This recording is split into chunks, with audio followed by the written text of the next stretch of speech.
7ನೆಯ ಭಾಗವನ್ನು ಪ್ರಾರಂಭ ಮಾಡ್ತಾ ಇದ್ದೀವಿ. ಬಹಳ ಸಂತೋಷದ ವಿಚಾರ.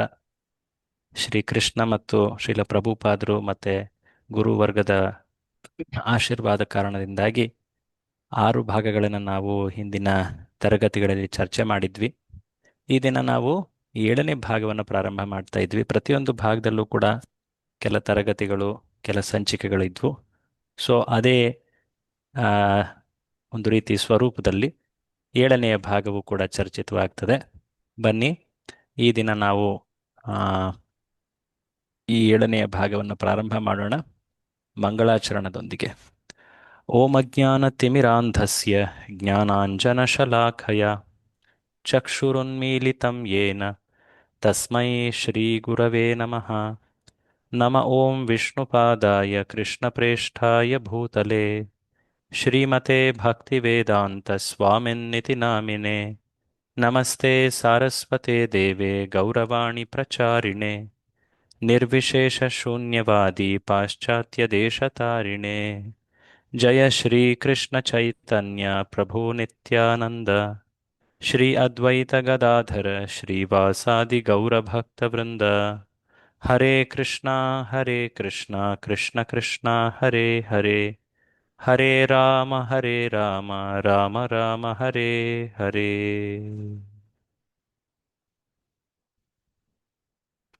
ಹರೇ ಕೃಷ್ಣ. ತಮ್ಮೆಲ್ಲ ಭಕ್ತರಿಗೆ ಮತ್ತೊಮ್ಮೆ ನಾನು ಸ್ವಾಗತಿಸ್ತೀನಿ. ಈ ದಿನ ನಾವು ಈ ಕೃಷ್ಣ ಕಥಾಮೃತ ಸರಣಿಯ 7ನೇ ಭಾಗವನ್ನು ಪ್ರಾರಂಭ ಮಾಡ್ತಾ ಇದ್ದೀವಿ. ಶ್ರೀ ಕೃಷ್ಣನಿಗೆ ಆ ವಿಶೇಷ ಪ್ರಾರ್ಥನೆಯನ್ನು ಸಲ್ಲಿಸಿ ಪ್ರಾರಂಭ ಮಾಡೋಣ. ಹೇ ಕೃಷ್ಣ ಕರುಣಾ ಸಿಂಧೋ ದೀನಬಂಧೋ ಜಗತ್ಪತೆ ಗೋಪೇಶ ಗೋಪಿಕಾ ಕಾಂತ ರಾಧಾ ಕಾಂತ ನಮೋಸ್ತುತೇ. ಹರೇ ಕೃಷ್ಣ. ಈ ಕೃಷ್ಣ ಕಥಾಮೃತ ಸರಣಿ ಹತ್ರ 1 ವರ್ಷ ಆಗ್ತಾ ಬಂತು. ಈ ಸರಣಿಯನ್ನ ನಾವು ಹಿಂದಿನ ವರ್ಷದ ಜನ್ಮಾಷ್ಟಮಿ ಸಮಯದಲ್ಲಿ ಪ್ರಾರಂಭ ಮಾಡಿದ್ವಿ.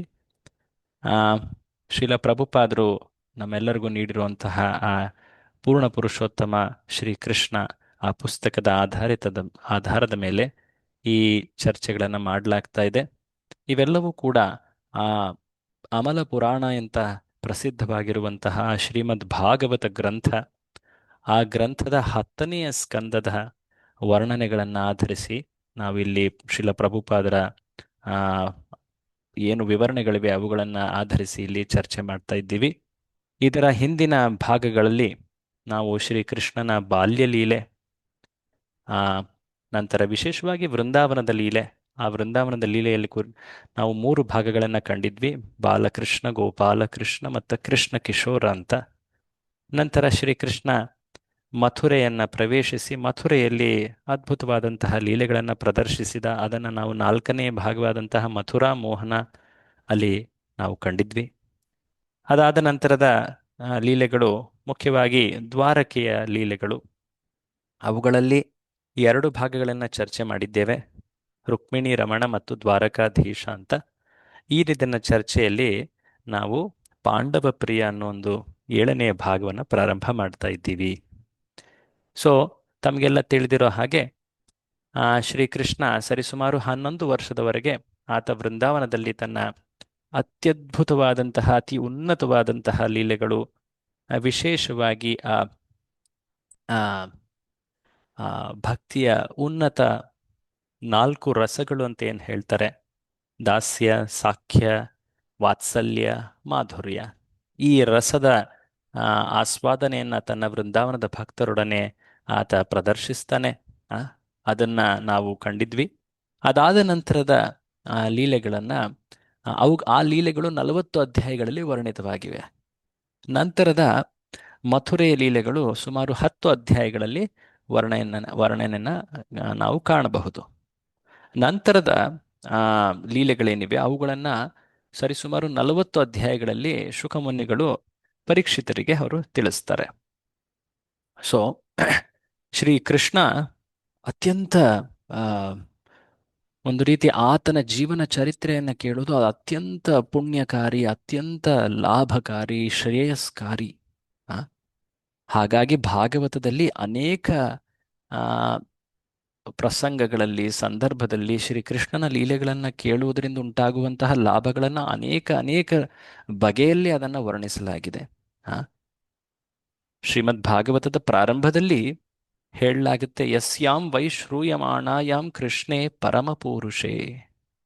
ಯಾರೊಬ್ಬರು ಆ ಪರಮಪುರುಷ ಶ್ರೀ ಕೃಷ್ಣನ ಕುರಿತಾಗಿ ಶ್ರವಣವನ್ನ ಮಾಡ್ತಾರೋ, ಭಕ್ತಿರುತ್ಪದ್ಯತೆ ಪುಂಸ ಶೋಕಮೋಹ ಭಯಾಪಹ. ಅವರ ಹೃದಯದಲ್ಲಿ ತುಂಬ ನೈಸರ್ಗಿಕವಾಗಿ ಶ್ರೀಕೃಷ್ಣನ ಕುರಿತಾಗಿ ಭಕ್ತಿ, ಪ್ರೇಮ ಭಕ್ತಿ ಅದು ಜಾಗೃತವಾಗ್ತದೆ. ಅಷ್ಟೇ ಅಲ್ಲದೆ ಈ ಜಗತ್ತಿನ ಅನುಭವಗಳಾದಂತಹ ಶೋಕ, ಮೋಹ, ಭಯ ಅವುಗಳೆಲ್ಲವೂ ನಶಿಸಿ ಹೋಗ್ತವೆ. ಶ್ರೀಕೃಷ್ಣನ ಲೀಲೆ ಅದು ಎಲ್ಲರಿಗೂ ಕೂಡ ಆ ಪವಿತ್ರತೆ, ಆ ಅತ್ಯಂತ ಮಂಗಳವನ್ನ ಪ್ರದಾನ ಮಾಡುವಂಥದ್ದು. ಇದನ್ನ ನಾವು ಅನೇಕ ವರ್ಣನೆಗಳಲ್ಲಿ ಕಂಡಿದ್ದೀವಿ. ಇನ್ನು ಮುಂದೆ ಬರುವಂತಹ ಸಂಚಿಕೆಗಳಲ್ಲೂ ಕೂಡ ಇದನ್ನು ನಾವು ವಿಶೇಷವಾಗಿ ಕಾಣ್ತೀವಿ. ಈ ಭಾಗವನ್ನ ಪಾಂಡವ ಪ್ರಿಯ ಅನ್ನೋ ಒಂದು ಹೆಸರಿಂದ ನಾವಿಲ್ಲಿ ಕಾಣ್ತಾ ಇದ್ದೀವಿ. ಪಾಂಡವ ಪ್ರಿಯ, ಇದರ ಅರ್ಥ ಏನು? ಇದಕ್ಕೆ ಎರಡು ಅರ್ಥ ಉಂಟು. ಪಾಂಡವ ಪ್ರಿಯ ಅಂದರೆ ಯಾರು ಪಾಂಡವರಿಗೆ ಅತ್ಯಂತ ಪ್ರಿಯನೋ ಆತನನ್ನ ಪಾಂಡವ ಪ್ರಿಯ ಅಂತ ಹೇಳ್ತಾರೆ. ಇನ್ನೊಂದು ಅರ್ಥ ಅಂದ್ರೆ ಯಾರನ್ನ ಯಾರು ಪಾಂಡವರನ್ನ ಅತ್ಯಂತ ಪ್ರಿಯರಾಗಿ ಕಾಣ್ತಾನೋ ಅವನನ್ನು ಕೂಡ ಪಾಂಡವ ಪ್ರಿಯ ಅಂತ ಹೇಳಿದ್ದಾರೆ. ಎರಡರ್ಥ. ಮೊದಲನೇ ಅರ್ಥ, ಯಾರು ಪಾಂಡವರಿಗೆ ಅತ್ಯಂತ ಪ್ರಿಯನೋ. ಎರಡನೇ ಅರ್ಥ, ಯಾರಿಗೆ ಪಾಂಡವರು ಅತ್ಯಂತ ಪ್ರಿಯರೋ. ಆಕ್ಚುಲಿ ಅದೆರಡು ಅರ್ಥಗಳು ಒಂದೇ ವ್ಯಕ್ತಿಯನ್ನ ಸೂಚಿಸ್ತವೆ. ಯಾರದು? ಶ್ರೀಕೃಷ್ಣ. ಪಾಂಡವ ಪ್ರಿಯ, ಪಾಂಡವ ಪಕ್ಷ ಅಂತನೂ ಕೂಡ ಹೇಳ್ತಾರೆ. ಕೆಲವೊಮ್ಮೆ ಶ್ರೀಕೃಷ್ಣ ಆತ ಪಾಂಡವರಿಗೆ ತೋರಿಸಿದಂತಹ ಪ್ರೀತಿ, ಆ ಒಲುಮೆಯನ್ನ ಅದನ್ನ ಪಾಂಡವ ಪಕ್ಷ ಅನ್ನೋ ಒಂದು ವಿಶೇಷವಾದಂತಹ ಶಬ್ದ, ಪಾಂಡವ ದೂತ, ಪಾಂಡವ ಪ್ರಿಯ, ಈ ರೀತಿ ಅನೇಕ ಹೆಸರುಗಳಿವೆ. ಈ ಲೀಲೆಗಳಲ್ಲಿ ನಾವು ಅದನ್ನು ನೋಡ್ತಾ ಹೋಗೋಣ. ಸೊ ಶ್ರೀಕೃಷ್ಣ ಪಾಂಡವರಿಗೆ ಅತ್ಯಂತ ಪ್ರಿಯ. ಪಾಂಡವರು ಅವರು ಯಾವುದೇ ಜೀವನದ ಸಂದರ್ಭದಲ್ಲಿಯೂ ಕೂಡ ಶ್ರೀಕೃಷ್ಣನನ್ನ ಅತ್ಯಂತ ಪ್ರಿಯ ಭಾವದಲ್ಲಿಯೇ ಕಂಡರು. ಅವರ ಜೀವನದಲ್ಲಿ ಅನೇಕ ರೀತಿಯ ಕಷ್ಟಗಳುಂಟಾದವು. ಆದರೂ ಕೂಡ ಕೃಷ್ಣನ ಕುರಿತಾಗಿ ಕಿಂಚಿತ್ತೂ ಕೂಡ ಅವರಿಗೆ ಸಂಶಯ ಅಥವಾ ಸ್ವಲ್ಪ ವಿರೋಧ, ಪ್ರಶ್ನೆ, ಈ ರೀತಿಯಾದಂತಹ ಭಾವಗಳು ನಮ್ಮಂತ ಬದ್ಧಾತ್ಮರಲ್ಲಿ ಏನು ಸಿಗ್ತವಲ್ವಾ? ಕಷ್ಟ ಬಂದಾಗ ದೇವರನ್ನ ಪ್ರಶ್ನಿಸುವಂತಹ, ದೇವರನ್ನ ವಿರೋಧಿಸುವಂತಹ ಆ ಭಾವ ಅವು ಕಿಂಚಿತ್ತೂ ಇರಲಿಲ್ಲ ಪಾಂಡವರಲ್ಲಿ. ಯಾವಾಗಲೂ ಕೂಡ ಅವರು ಪಾಂಡವರು, ಅವರಿಗೆ ಸ್ಪಷ್ಟವಾಗಿ ತಿಳಿದಿತ್ತು ಶ್ರೀಕೃಷ್ಣ ಆತ ಪರಮ ಪುರುಷ, ಪುರುಷೋತ್ತಮ ಅಂತ. ಅವರೇನು ಅಜ್ಞಾನಿಗಳಾಗಿರಲಿಲ್ಲ. ಆದರೂ ಕೃಷ್ಣ ಅವರ ಬಳಿ ಇದ್ದರೂ ಕೂಡ ಆ ಕೃಷ್ಣನನ್ನ ಒಮ್ಮೆಯೂ ಕೂಡ ನಮ್ಮ ಜೀವನದಲ್ಲಿ ಆಗುತ್ತಿರುವ ಈ ಘಟನೆಗಳಿಗೆ ಕಾರಣ ಏನು ಅಂತ ಒಂದು ರೀತಿ ಅಸಹಾಯಕ ಭಾವದಲ್ಲಿ ಎಂದೂ ಕೂಡ ಪ್ರಶ್ನಿಸಲಿಲ್ಲ. ಅವರು ಕೃಷ್ಣನ ಕುರಿತಾಗಿ ಯಾವಾಗಲೂ ಕೂಡ ಅನುಕೂಲ ಭಾವ, ಪ್ರಿಯ ಭಾವವನ್ನೇ ಹೊಂದಿದ್ದರು. ಹಾಗಾಗಿ ಅವರನ್ನ ಪಾಂಡವ ಪ್ರಿಯ ಅಂತ ಹೇಳ್ತಾರೆ. ಶ್ರೀಕೃಷ್ಣ ಅವರನ್ನ ಆ ಪ್ರಿಯ ಭಾವವನ್ನ ಕಂಡು, ಆ ಸ್ನೇಹ ಸಖ್ಯ ಭಾವವನ್ನ ಕಂಡು ಅತ್ಯಂತ ಅವರನ್ನ ಪ್ರೀತಿಸ್ತಾನೆ. ಶ್ರೀಕೃಷ್ಣನ ವೃಂದಾವನದ ಹೊರಗಿನ ಲೀಲೆಗಳಲ್ಲಿ ಪಾಂಡವರು ಆತನ ಲೀಲೆಗಳಲ್ಲಿ ಎಷ್ಟು ಬಾರಿ ಕಾಣ್ತಾರೆ ಅಲ್ವೇ? ಸ್ವಲ್ಪ ಈ ಇತಿಹಾಸವನ್ನ ಕಾಣೋದಾದ್ರೆ, ಶ್ರೀಕೃಷ್ಣ ಮತ್ತು ಪಾಂಡವರ ಸಂಬಂಧದ ಇತಿಹಾಸ. ಇವರಿಬ್ಬರೂ ಕೂಡ, ಕೃಷ್ಣ ಮತ್ತೆ ಪಾಂಡವರು, ಇವರಿರುವರು ಕೂಡ ಒಂದೇ ವಂಶದಲ್ಲಿ ಬರುವಂಥವರು. ಆ ವಂಶ ಚಂದ್ರವಂಶ. ಆ ಚಂದ್ರವಂಶದಲ್ಲಿ ಅನೇಕರು ಮಹಾನ್ ರಾಜರುಗಳು ಇದ್ರು. ಒಬ್ಬ ರಾಜ ಬರ್ತಾನೆ, ಭಾಗವತದಲ್ಲಿ ವರ್ಣನೆ ಬರ್ತದೆ. ಆತನ ಹೆಸರು ಯಯಾತಿ. ಯಯಾತಿ ರಾಜ, ಆತನಿಗೆ ಇಬ್ಬರು ಹೆಂಡತಿಯರು. ದೇವಯಾನಿ ಮತ್ತು ಶರ್ಮಿಷ್ಠ. ದೇವಯಾನಿಗೆ 2 ಮಕ್ಕಳಿದ್ರು, ಶರ್ಮಿಷ್ಠೆಗೆ 3 ಜನ ಮಕ್ಕಳಿದ್ರು. ದೇವಯಾನಿಯ ಹಿರಿಯ ಪುತ್ರ ಯದು.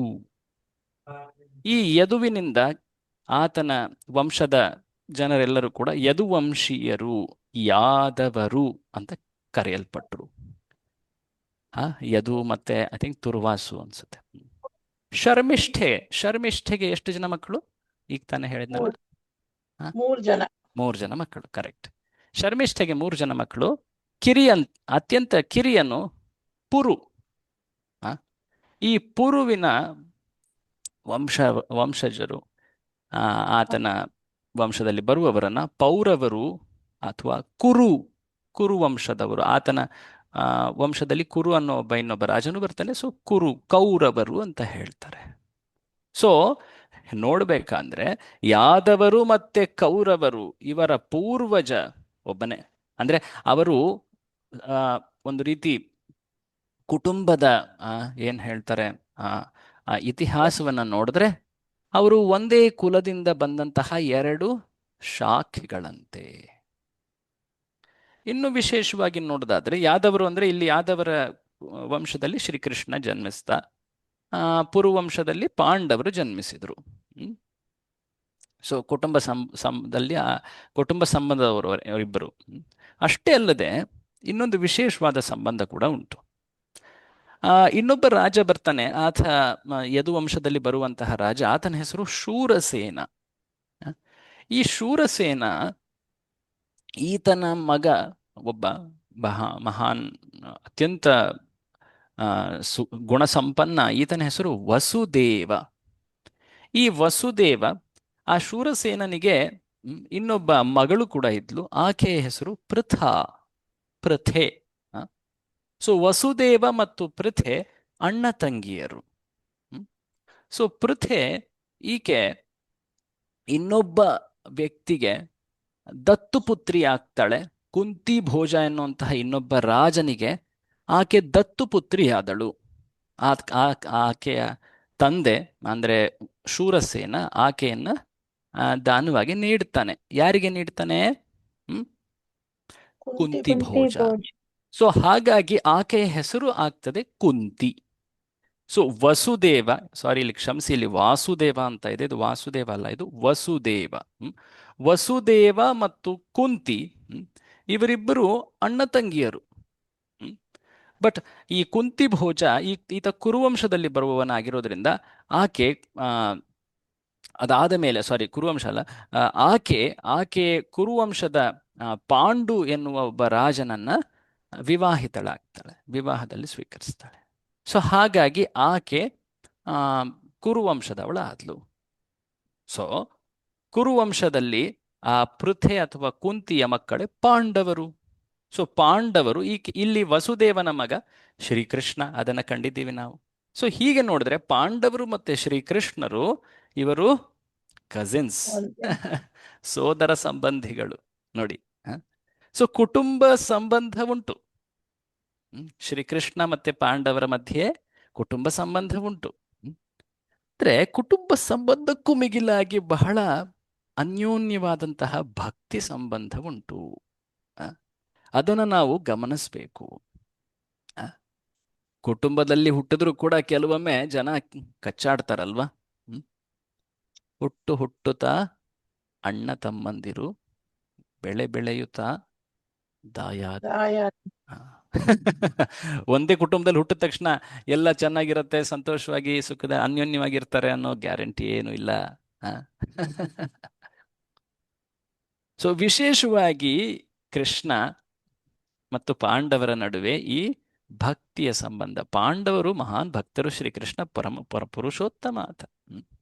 ಸೊ ಶ್ರೀಕೃಷ್ಣ ಆತನ ಲೀಲೆಗಳಲ್ಲಿ ಅನೇಕ ಬಾರಿ ಆತ ಪಾಂಡವರ ಕುರಿತಾಗಿ ಚಿಂತಿಸ್ತಾ ಇದ್ದ. ಹಿಂದಿನ ಲೀಲೆಗಳಲ್ಲಿ ಕೆಲವೊಮ್ಮೆ ಇದನ್ನು ನಾವು ಕಂಡಿದ್ದೀವಿ. ನೋಡಿ, ಗಮನಿಸ್ಬೇಕು. ಆಕ್ಚುಲಿ ಈ ಪಾಂಡವರ ಇತಿಹಾಸವನ್ನ ಹೇಳ್ತಾ ಹೋದ್ರೆ ಪೂರ್ತಿ ಮಹಾಭಾರತವೇ ಬರುತ್ತೆ. ಬಟ್ ನಾವು ಇಲ್ಲಿ ನಮ್ಮ ಚರ್ಚೆಯನ್ನ ಭಾಗವತ ಪುರಾಣಕ್ಕೆ ಸೀಮಿತಗೊಳಿಸ್ತಾ ಎಲ್ಲೆಲ್ಲಿ ಉಪಯುಕ್ತವೋ ಸೂಕ್ತವೋ ಅಲ್ಲಿ ಮಾತ್ರ ಆ ಪ್ರಸಂಗಗಳನ್ನು ಸ್ವಲ್ಪ ಉಲ್ಲೇಖ ಮಾಡಿ ಮುನ್ನಡೀತಾ ಇದ್ದೀವಿ. ತಮಗೆಲ್ಲ ತಿಳಿದಿರುತ್ತೆ, ಪಾಂಡು ರಾಜ, ಧೃತರಾಷ್ಟ್ರ ಮತ್ತು ವಿದುರ ಈ 3 ಜನ ಸಹೋದರರು. ಇವರು ಇವರ ಪಾಂಡು ಆಕ್ಚುಲಿ ಧೃತರಾಷ್ಟ್ರ ಜ್ಯೇಷ್ಠ. ಪಾಂಡು ಈತ ಸಣ್ಣವನಾದರೂ ಕೂಡ ಗುಣ ಮತ್ತು ಪರಾಕ್ರಮದಲ್ಲಿ ಆತ ಶ್ರೇಷ್ಠನಾಗಿದ್ದ. ಧೃತರಾಷ್ಟ್ರ ಕುರುಡನಾಗಿದ್ದ. ಅಷ್ಟೇ ಅಲ್ಲದೆ ಆತನಲ್ಲಿ ರಾಜಗುಣಗಳು ಕೂಡ ಅಷ್ಟು ಶೋಭಿತವಾಗಿರಲಿಲ್ಲ. ಸೊ ಹಾಗಾಗಿ ಪಾಂಡುವನ್ನು ಚಕ್ರವರ್ತಿಯಾಗಿ ಮಾಡಲಾಯಿತು.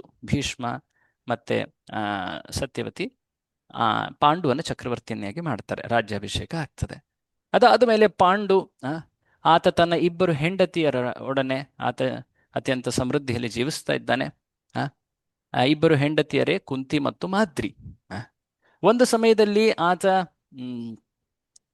ಅರಣ್ಯವಾಸವನ್ನು ಬಯಸಿ ಹೋಗ್ತಾನೆ ಹಿಮಾಲಯದ ಬದರಿಕಾಶ್ರಮದ ಬಳಿ. ಅಲ್ಲಿ ಒಂದು ವಿಶೇಷವಾದ ಸಂದರ್ಭದಲ್ಲಿ ಆತನ ದೇಹಾಂತ್ಯವಾಗ್ತದೆ. ಕುಂತಿ ಅದಕ್ಕೂ ದೇಹಾಂತ್ಯದ ಮುಂಚೆಯೇ ಕುಂತಿ ಮತ್ತು ಮಾದ್ರಿಯಿಂದ ಆತ ಸಂತಾನವನ್ನು ಬಯಸಿ ಕುಂತಿಗೆ ವಿನಂತಿಸಿದಾಗ ಕುಂತಿ ತನ್ನ ವಿಶೇಷ ವರದ ಉಪಯೋಗವನ್ನು ಮಾಡಿಕೊಳ್ತಾ ಈ ಪಾಂಡವರು 3 ಜನ ಅಂದ್ರೇನು, ಧರ್ಮರಾಜ, ಅರ್ಜುನ ಮತ್ತು ಭೀಮ ಮತ್ತು ಅರ್ಜುನ, ಇವರ 3ರಿಗೆ ಆಕೆ ಜನ್ಮ ನೀಡ್ತಾಳೆ. ಆನಂತರ ಮಾದ್ರಿಗೂ ಕೂಡ ಈ ವಿಶೇಷ ವರ ಅಥವಾ ಮಂತ್ರವನ್ನು ತಿಳಿಸಿ ಆಕೆ ನಕುಲ ಸಹದೇವರಿಗೆ ಜನ್ಮ ನೀಡ್ತಾಳೆ. ಅದಾದ ಮೇಲೆ ಪಾಂಡುಗೆ ಅಕಾಲ ಮೃತ್ಯುವಾಗ್ತದೆ ಒಂದು ಶಾಪದ ಕಾರಣದಿಂದಾಗಿ. ಸತಿ ಗಮನವನ್ನು ಬಯಸಿದ್ದವಳು ಕುಂತಿ, ಆದರೆ ಕೇವಲ ತನ್ನ ಸಂತಾನ, ತನ್ನ ಮಕ್ಕಳನ್ನು ರಕ್ಷಿಸಿ ಬೆಳೆಸಲಿಕ್ಕೆ ಅಂತ ಹೇಳಿ ಆಕೆ ಜೀವಂತವಾಗಿ ಉಳಿತಾಳೆ. ಮಾದ್ರಿ ಪತಿಯ ಜೊತೆ ಸಹಗಮನ ಮಾಡಿಕೊಳ್ತಾಳೆ. ಅದಾದ ಮೇಲೆ ಪಾಂಡವರು 5 ಜನ ಜೊತೆಯಲ್ಲಿ ತಾಯಿ ಕುಂತಿ ಹಿಮಾಲಯದಿಂದ ಹಸ್ತಿನಾಪುರಕ್ಕೆ ಬರ್ತಾರೆ. ಆಗ ಎಲ್ಲರೂ ಕೂಡ ಪಾಂಡು ಸತ್ತು ಹೋದ ಅಂದಮೇಲೆ ಆತನಿಗೆ ಯಾವ ಮಕ್ಕಳು ಇಲ್ಲ. ಈಗ ಆತ ಶಾಪಗ್ರಸ್ತನಾಗಿದ್ದ. ಹಾಗಾಗಿ ಆತನಿಗೆ ಸಂತಾನ ಇಲ್ಲ ಅಂದರೆ ಧೃತರಾಷ್ಟ್ರನ ಮಕ್ಕಳಿಗೆ ಮುಂದೆ ಬರುವುದು ರಾಜ್ಯ ಪಟ್ಟ ಅನ್ನೋ ಒಂದು ಎಲ್ಲರೂ ಚಿಂತೆಯಲ್ಲಿ ಆ ರೀತಿಯ ವಿಶ್ವಾಸದಲ್ಲಿದ್ದರು. ಆದರೆ ಕುಂತಿ ಇಲ್ಲಿ 5 ಜನ ಮಕ್ಕಳನ್ನು ಕರೆತಂದಾಗ ಎಲ್ಲರೂ ಕೂಡ ಸಂಶಯ ಪಟ್ಟರು. ಆನಂತರ ಅಲ್ಲಿ ವ್ಯಾಸರೇ ಪ್ರಕಟರಾಗಿ, ಇಲ್ಲ, ಈಕೆಯ ಮಕ್ಕಳೇ ಇವರು, ಪಾಂಡುವಿನ ಮಕ್ಕಳೇ ಇವರು, ಅವರನ್ನು ಸ್ವೀಕರಿಸಬೇಕು ಅಂತ ಹೇಳಿ ವ್ಯಾಸರೇ ಅಲ್ಲಿ ಹೇಳಿದಾಗ ಭೀಷ್ಮ, ಧೃತರಾಷ್ಟ್ರ, ಎಲ್ಲ ದುರ್ಯೋಧನ ಎಲ್ಲರೂ ಕೂಡ ಪಾಂಡವರನ್ನು ಸ್ವೀಕರಿಸ್ತಾರೆ. ಅದಾದ ಮೇಲೆ ಪಾಂಡವರು ಅತ್ಯಂತ ಸುಶೀಲವಂತರಾಗಿ, ಗುಣವಂತರಾಗಿ, ಪರಾಕ್ರಮಿಗಳಾಗಿ ಬೆಳೀತಾ ಇದ್ದಾರೆ. ಅವರ ಪರಾಕ್ರಮ ಹೇಗೆ ಬೆಳೀತಾ ಇತ್ತು ಅಂದರೆ, ದುರ್ಯೋಧನ ಮತ್ತು ಇನ್ನಿತರ ಕೌರವರು, ಯಾರು ಧೃತರಾಷ್ಟ್ರನ ಮಕ್ಕಳಿದ್ರು, ಅವರು ಅತ್ಯಂತ ಅಸುರಕ್ಷಿತರಾಗ್ತಾರೆ. ಇನ್ಸೆಕ್ಯೂರಿಟಿ ಅಂತ ಏನು ಹೇಳ್ತಾರೆ. ಅವರ ಮನಸ್ಸಿನಲ್ಲಿ ದ್ವೇಷ, ಅಸೂಯೆ ಭಾವಗಳು ಹೆಚ್ಚಾಗ್ತದೆ. ಯಾಕೆಂದರೆ ಅವರಿಗೆ ರಾಜ್ಯ ಲೋಭವಿತ್ತು. ಆ ಕಾರಣದಿಂದ ಅನೇಕ ಕುತಂತ್ರಗಳನ್ನು ಮಾಡ್ತಾರೆ. ತಾವೆಲ್ಲ ಕೇಳಿರ್ತೀರ, ಆ ಬಾಲ್ಯಾವಸ್ಥೆಯಲ್ಲಿ ಭೀಮನಿಗೆ ಅತ್ಯಂತ ಕಠೋರವಾದಂತಹ ಏನು ಹೇಳ್ತಾರೆ, ಹಾಲಾಹಲ ವಿಷಪ್ರಾಶನ, ಹಾಲಾಹಲ ವಿಷ ಅದನ್ನು ನೀಡಿ ಅದನನ್ನು ಕೊಲ್ಲಲಿಕ್ಕೆ ಪ್ರಯತ್ನಿಸಲಾಗಿತ್ತು. ಅದಾದ ಮೇಲೆ ಇದೊಂದು ಬಹಳ ವಿಶೇಷವಾದ ಪ್ರಸಂಗ ಆಗ್ತದೆ. ಲಕ್ಷಗ್ರಹ ವಾರಣಾವತದಲ್ಲಿ ನಡೆಯುವಂತಹ ಪ್ರಸಂಗ. ಅವರನ್ನು ಸಜೀವವಾಗಿ ಸುಟ್ಟು ಹಾಕಲಿಕ್ಕೆ ಪ್ರಯತ್ನಿಸಲಾಗಿತ್ತು. ವಿದುರ ಮಹಾತ್ಮ ನಂತರ ಅನೇಕ ದೈವ ಯೋಜನೆಗಳು, ಶ್ರೀಕೃಷ್ಣನ ಕರುಣೆಯ ಕಾರಣದಿಂದಾಗಿ ಪಾಂಡವರು ರಕ್ಷಿತರಾಗ್ತಾರೆ. ಅಜ್ಞಾತದಲ್ಲಿ ಅವರು ವಾಸಿಸ್ತಾ ಇದ್ದಾರೆ, ಯಾರಿಗೂ ತಿಳಿದೇ ಇಲ್ಲ. ಪಾಂಡವರು ಕೂಡ ಆ ಮೇಣದ ಅರಮನೆ ಅದರಲ್ಲಿ ಸುಟ್ಟು ಕರಕಲಾಗಿ ಹೋಗಿದ್ದಾರೆ ಅಂತ ಹೇಳಿ ನಂಬಿ ಅಲ್ಲಿ ಒಂದು ದೊಡ್ಡ ಹಸ್ತಿನಾಪುರದಲ್ಲಿ ಅಂತ್ಯಕ್ರಿಯೆಯ ಏರ್ಪಾಟು ಮಾಡಲಾಗತ್ತೆ. ಆಹ್ವಾನ ನೀಡಲಾಗುತ್ತೆ ಯದುವಂಶೀಯರಿಗೆ. ಯಾರೀಗ ಮುಖ್ಯರು ಯದುವಂಶೀಯರಲ್ಲಿ? ದ್ವಾರಕೆಯಲ್ಲಿ ಕೃಷ್ಣ ಬಲರಾಮರು. ಅವರು ಆ ಆಹ್ವಾನವನ್ನು ಗೌರವಿಸಿ ಅವರೂ ಕೂಡ ಹಸ್ತಿನಾಪುರಕ್ಕೆ ಬರ್ತಾರೆ. ಹ ಹೊರ ರೂಪದಲ್ಲಿ ಧೃತರಾಷ್ಟ್ರ, ದುರ್ಯೋಧನ ಇವರೆಲ್ಲರೂ ಕೂಡ ಶೋಕಗ್ರಸ್ತರಾಗಿದ್ದಾರೆ. ಬಟ್ ಒಳಗಡೆ ದುರ್ಯೋಧನ ಅತ್ಯಂತ ಹರ್ಷಿತನಾಗಿದ್ದಾನೆ. ನನ್ನ ಯೋಜನೆ ಸಫಲವಾಯಿತು. ಆ ಹಾ ಅತ್ಯಂತ ಸಂತೋಷನಾಗಿದ್ದಾನೆ. ಈಗ ನನಗೆ ಈ ಚಕ್ರವರ್ತಿಯ ಗದ್ದುಗೆ ಅಂತ. ಭೀಷ್ಮ, ವಿದುರ ಇವರು ಕೂಡ ಅತ್ಯಂತ ಶೋಕದಲ್ಲಿದ್ದಾರೆ. ಶ್ರೀಕೃಷ್ಣ ಆತನಿಗೆ ಈ ವಿಷಯ ತಿಳಿದಿದೆ. ಪಾಂಡವರು ಹತರಾಗಿಲ್ಲ, ಕುಂತಿ ಹತಳಾಗಿಲ್ಲ. ಆದರೂ ಕೂಡ ತೋರ್ಪಡಿಕೆಯಲ್ಲಿ ಆತನು ಶೋಕಗ್ರಸ್ತನಂತೆ ತೋರಿಸ್ತಾನೆ. ಈ ಸಮಯದಲ್ಲಿ ಕೃಷ್ಣ ದ್ವಾರಕೆಯಲ್ಲಿ ಸತ್ಯಭಾಮೆಯನ್ನು ಸ್ವೀಕರಿಸಿದ್ದ. ಆ ಸೆಮಂತಕ ಪ್ರಸಂಗದಲ್ಲಿ ನಿಮ್ಗೆ ನೆನಪಿರಬಹುದು. ಆ ಸೆಮಂತಕ ಮಣಿ ಪ್ರಸಂಗದಲ್ಲಿ ಕೃಷ್ಣ ಆ ಸಮಂತಕ ಮಣಿಯನ್ನ ಕಾಡಿನಿಂದ ಆ ಜಾಂಬವನನ್ನ ಸೋಲಿಸಿ ತಂದಾದ ನಂತರ ಈ ಘಟನೆ ಆಯಿತು. ಪಾಂಡವರ ಅಂತ್ಯಕ್ರಿಯೆಯ ಘಟನೆ. ಆಗ ಕೃಷ್ಣ, ಬಲರಾಮರೆಲ್ಲರೂ ಕೂಡ ಅವರು ಹಸ್ತಿನಾಪುರಕ್ಕೆ ಬಂದಿದ್ರು. ಆ ಸಮಯದಲ್ಲಿ ನಿಮಗೆ ನೆನಪಿರಬಹುದು, ಇದನ್ನು ನಾವು ಚರ್ಚೆ ಮಾಡಿದ್ವಿ ಹಿಂದಿನ ಸಂಚಿಕೆಗಳಲ್ಲಿ. ಸತ್ಯಭಾಮೆ ಓಡೋಡಿ ಹಸ್ತಿನಾಪುರಕ್ಕೆ ಬರ್ತಾಳೆ ದ್ವಾರಕೆಯಿಂದ. ನನ್ನ ತಂದೆ ಸತ್ರಾಜಿತನ ಹತ್ಯೆಯಾಗಿದೆ ಅಂತ ಆಳ್ತಾ ಬರ್ತಾಳೆ.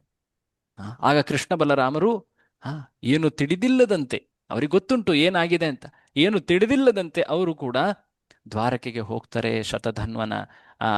ಶತಧನ್ವನೇ ಕೊಂದಿರುವುದು ಅಂತ ಅವರಿಗೆ ಗೊತ್ತಾಗತ್ತೆ. ಶತಧನ್ವನನ್ನ ಹಿಡಿಲಿಕ್ಕೆ ಅಂತ ಹೇಳಿ ಅವರು ಆತನನ್ನು ಹಿಂಬಾಲಿಸಿ ಹೋಗ್ತಾರೆ. ಅಲ್ಲೆಲ್ಲ ಲೀಲವರ್ಣನೆಗಳನ್ನು ನಾವು ಹಿಂದಿನ ಸಂಚಿಕೆಗಳಲ್ಲಿ ನೋಡಿದ್ದೀವಿ, ಸೆಮಂತಕ ಮಣಿ ಪ್ರಸಂಗದಲ್ಲಿ. ಸೊ ಹೀಗೆ ಶ್ರೀಕೃಷ್ಣ ಬಲರಾಮರು ಹಸ್ತಿನಾಪುರಕ್ಕೆ ಬಂದಿದ್ರು. ಪಾಂಡವರೆಲ್ಲರೂ ಕೂಡ ಹತರಾದರು ಅನ್ನೋ ಒಂದು ಭಾವನೆಯಲ್ಲಿ, ಆ ಪ್ರಜ್ಞೆಯಲ್ಲಿ ಹಸ್ತಿನಾಪುರ ಇತ್ತು. ಆದರೆ ಕೆಲ ದಿನಗಳಾದ ಮೇಲೆ ಅಲ್ಲಿ ಒಂದು ವಿಶೇಷವಾದಂತಹ ಘಟನೆ ಆಗ್ತದೆ. ಹತ್ತಿರದ ದೃಪದನ ಸಾಮ್ರಾಜ್ಯದಲ್ಲಿ ದ್ರೌಪದಿಯ ಸ್ವಯಂವರವನ್ನು ಏರ್ಪಡಿಸಲಾಗಿತ್ತು. ಅಲ್ಲಿ ಅನೇಕ ರಾಜರು, ದೊಡ್ಡ ದೊಡ್ಡ ರಾಜರೆಲ್ಲರೂ ಕೂಡ ಆ ದ್ರೌಪದಿ, ಯಜ್ಞಸೇನಿ ದ್ರೌಪದಿಯನ್ನ ಕೈ ಹಿಡಿಲಿಕ್ಕೆ ಅಂತ ಹೇಳಿ ಅತ್ಯಂತ ಜಟಿಲವಾದಂತಹ ಸ್ವಯಂವರವಾಗಿತ್ತು. ಆದರೂ ಕೂಡ ಆಕೆಯನ್ನು ವರಿಸ್ಲಿಕ್ಕೆ ಅಂತ ಹೇಳಿ ಶಲ್ಯ, ಜರಾಸಂಧ, ಕರ್ಣ, ದುರ್ಯೋಧನ ಎಲ್ಲರೂ ಕೂಡ ಅಲ್ಲಿ ಬಂದಿದ್ರು. ಶ್ರೀ ಕೃಷ್ಣ ಬಲರಾಮರು ಬಂದಿದ್ರು ನೋಡ್ಲಿಕ್ಕೆ ಅಂತ. ಅಲ್ಲಿ ಒಂದು ವಿಶೇಷವಾದ ಘಟನೆ ಆಯಿತು. ಬ್ರಾಹ್ಮಣರಂತೆ ಕಾಣುವಂತಹ ಆ ಮಹಾನ್ ಯೋಧನ ಶರೀರವುಳ್ಳವನು ಆತ ಬಂದು ಆ ಸ್ವಯಂವರವನ್ನು ಭೇದಿಸಿ ದ್ರೌಪದಿಯ ಕೈ ಹಿಡಿದ. ಯಾರದು? ಅರ್ಜುನ. ಬ್ರಾಹ್ಮಣರೆಲ್ಲರೂ ನಮ್ಮ ಕುಲದವರು, ನಮ್ಮ ವರ್ಣದವರು, ಅವರೇ ವಿಜಯಿ ಆದರು ಅಂತ ಹರ್ಷಿತರಾಗಿದ್ರು. ಸ್ವಲ್ಪ ಸಮಯದ ನಂತರ ತಿಳಿಯಿತು. ಯಾಕೆಂದ್ರೆ ಭೀಮ ಮತ್ತು ಅರ್ಜುನ ಆ ದ್ರೌಪದಿಯನ್ನ ಕರೆತರ್ತಾ ಭೀಮ, ಅರ್ಜುನ, ಯುಧಿಷ್ಠಿರ, ನಕುಲ ಸಹದೇವರು ಕೃಷ್ಣನ ಬಳಿ ಬಂದು ನಮಸ್ಕಾರ ಮಾಡಿದ್ರು. ಅವ್ರಿಗೆ ಗೊತ್ತಿತ್ತು ಕೃಷ್ಣ ಬಲರಾಮರು ಅಲ್ಲಿ ಸಭೆಯಲ್ಲಿ ಕೂತಿದ್ದಾರೆ ಅಂತ.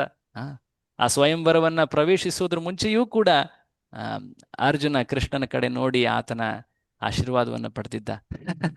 ಸೊ ಕೃಷ್ಣನಿಗೆ ಗೊತ್ತಿತ್ತು, ಅಣ್ಣ ಇಲ್ಲಿ ಒಂದು ಮಹಾನ್ ಆಶ್ಚರ್ಯ ನಮಗೆ ಕಾಣ ಸಿಗೋದಿದೆ ಅಂತ ಹೇಳಿದ್ದ ಬಲರಾಮನಿಗೆ. ಅದರಂತೆಯೇ ಆಯಿತು. ಸೊ ಕೃಷ್ಣ ಬಲರಾಮರು ಅಲ್ಲಿ ಪಾಂಡವರನ್ನ ಕಂಡ್ರು.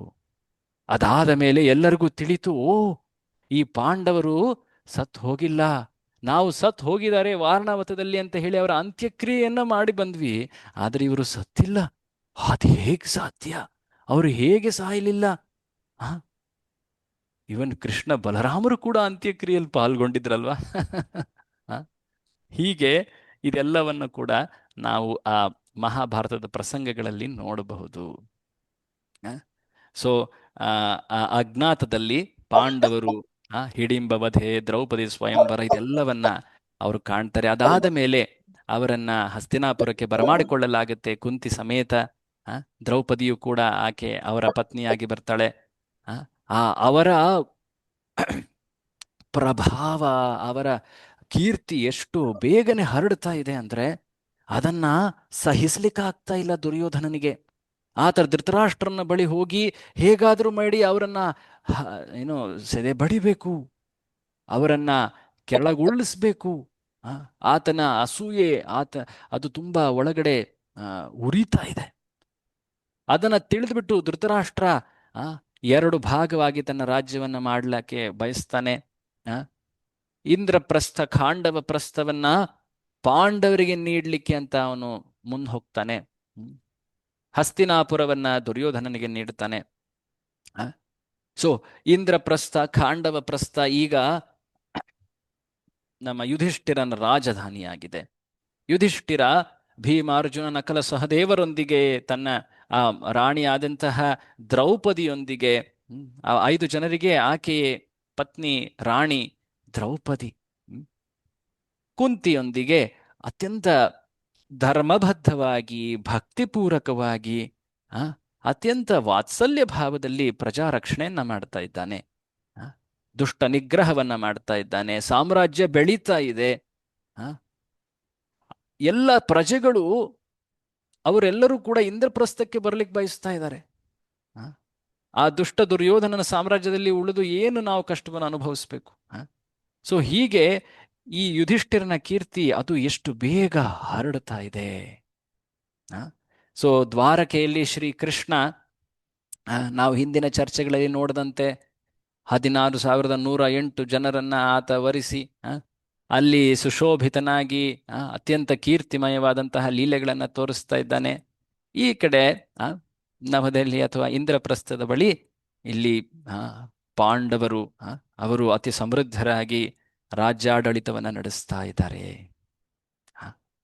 ಈ ಸಮಯದಲ್ಲಿ ಹಿಂದೊಮ್ಮೆ ನಾವು ನೋಡಿದ್ವಿ, ಆ ದ್ವಾರಕೆಯ ಸಭೆಯಲ್ಲಿ, ಯದುಗಳ ಸಭೆಯಲ್ಲಿ ಒಬ್ಬ ವ್ಯಕ್ತಿ ಒಂದು ಸಂದೇಶವನ್ನು ತಂದಿದ್ದಾನೆ. ಒಬ್ಬ ಮೆಸೆಂಜರ್ ಅಥವಾ ದೂತ. ಈತ ತನ್ನ ಆ ಸಂದೇಶವನ್ನ ಅಲ್ಲಿ ಓದ್ತಾ ಇದ್ದಾನೆ. ಆ ಸಂದೇಶ ದೂರದ ಒಂದು ರಾಜ್ಯದ ರಾಜರುಗಳಿಂದ ಬಂದಿತ್ತು. ಸರಿಸುಮಾರು 20,000 ರಾಜರ ಪಕ್ಷ ವಹಿಸಿ ಅವರನ್ನ ಪ್ರತಿನಿಧಿಸ್ತಾ ಈ ಒಬ್ಬ ದೂತ ಇಲ್ಲಿ ಬಂದಿದ್ದಾನೆ. ಈತ ಈ ಸಂದೇಶವನ್ನ ಓದ್ತಾನೆ. ಏನದು ಸಂದೇಶ? ಈ ಎಲ್ಲ ರಾಜರು ಆ ಮಹಾನ್ ಕ್ರೂರಿ ಜರಾಸಂಧನ ಬಂಧನದಲ್ಲಿದ್ದರು. ಎಷ್ಟು ಜನ? 16,000 ಜನ. ಸರಿಸುಮಾರು 20,000 ಜನ. ಆಕ್ಚುಲಿ 20,000 ರಾಜರು ಇವರೆಲ್ಲರೂ ಬಂಧಿತರಾಗಿದ್ದರು. ಸೊ ಆಕ್ಚುಲಿ ಜರಾಸಂಧ ಸೃಷ್ಟಿಯಲ್ಲಿ ವಿಶೇಷವಾಗಿ ಭೂಮಂಡದಲ್ಲಿರುವಂತಹ ಎಲ್ಲ ರಾಜರನ್ನ ಭಯದಲ್ಲಿ ಆತ ನಿಗ್ರಹಿಸ್ತಾ ಇದ್ದ. ಯಾರು ಆತನಿಗೆ ತೆರಿಗೆಯನ್ನ ಪಾವತಿಸ್ತಾ ಇರಲಿಲ್ವೋ ಅವರನ್ನ ಆತ ಬಂಧಿಸ್ತಾ ಇದ್ದ. ಮಹಾಭೈರವನಿಗೆ ಆತ 1,00,000 ಮನುಷ್ಯರ ನರಬಲಿಯನ್ನ ಅರ್ಪಿಸುವ ಒಂದು ಸಂಕಲ್ಪವನ್ನ ಮಾಡಿದ್ದ. ಈಗ ಆತ ಎಷ್ಟು ಜನರನ್ನ ಬಂಧಿಸಿದ್ದಾನೆ? 20,000 ಜನರನ್ನ ಬಂಧಿಸಿದ್ದಾನೆ. ಸೊ ಈ ರಾಜರು ಅತ್ಯಂತ ಸಾಕಷ್ಟು ದಿನಗಳಿಂದ, ತಿಂಗಳುಗಳಿಂದ ಅವರು ಈ ಬಂಧನದಲ್ಲಿದ್ದಾರೆ. ಅವರು ಈ ಸಂದೇಶವನ್ನ ಈ ದೂತನ ಮೂಲಕ ದ್ವಾರಕೆಗೆ ಕಳುಹಿಸಿದ್ದಾರೆ. ಅವರು ಹೇಳ್ತಾ ಇದ್ದಾರೆ, ಹೇ ಪರಮಪ್ರಭು, ಹೇ ಪರಮಪ್ರಭು, ನಾವು ನಿಮಗೆ ಶರಣಾಗ್ತಾ ಇದ್ದೀವಿ. ಈ ಜಗತ್ತಿನ ಜೀವಿಗಳು ಬಹುಶಃ ಅವರೆಲ್ಲರೂ ಕೂಡ ಭಗವಂತನ ವಿರೋಧಿಗಳೇ. ನಾವೆಂದೂ ಕೂಡ ನಿನ್ನ ಆಶ್ರಯಕ್ಕೆ ಅರ್ಹರಲ್ಲ. ಆದರೆ ಈ ದಿನ, ಈ ಸಮಯದಲ್ಲಿ ನಾವು ನಿಮಗೆ ಶರಣಾಗ್ತಾ ಇದ್ದೀವಿ. ಯಾಕೆಂದ್ರೆ ನೀವು ಈ ಜಗತ್ತಿನಲ್ಲಿ ಭಯಭೀತರಾಗಿರುವವರ ಆಶ್ರಯ. ಸೊ ಈ ಜಗತ್ತಿನಲ್ಲಿ ಭಯದಿಂದ ಆಕ್ರಾಂತರಾಗಿರುವಂಥವರು ಆ ಶ್ರೀಕೃಷ್ಣನ ಆಶ್ರಯವನ್ನ ಪಡಿಬೇಕು. ಯಾಕೆಂದ್ರೆ ಆತನೇ ಏಕೈಕ ರಕ್ಷಕ. ಆತನೇ ಏಕೈಕ ರಕ್ಷಕ. ಭಜಹುರೇಮನ ಶ್ರೀ ನಂದನಂದನ ಅಭಯ ಚರಣಾರವಿಂದರೆ. ಆತನ ಹೆಸರು ಅಭಯ ಚರಣ. ಶ್ರೀಕೃಷ್ಣ ಅಭಯ ಪ್ರದಾನ ಮಾಡುವವನು. ಹ ನಿಮ್ಮನ್ನ ನಾವು ಸ್ತುತಿಸ್ತಾ ಇದ್ದೀವಿ, ನಿಮ್ಮ ಸೇವೆಯನ್ನ ಮಾಡ್ಲಿಕ್ಕೆ ಬಯಸ್ತಾ ಇದ್ದೀವಿ.